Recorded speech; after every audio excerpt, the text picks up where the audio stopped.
I want to know the total sales for electronics. For this, we are going to use the SUMIF function in Excel. So,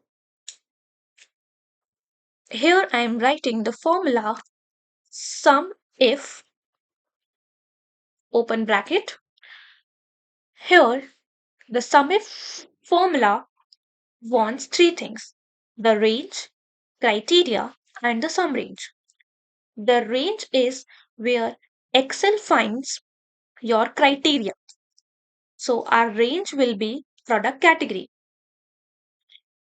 Criteria is something which we are looking for. So we are looking for the total sales of electronics. So here our criteria is electronics and the sum range. The sum range is the sales amount for which we want the sum. Close the bracket and hit enter. There you go.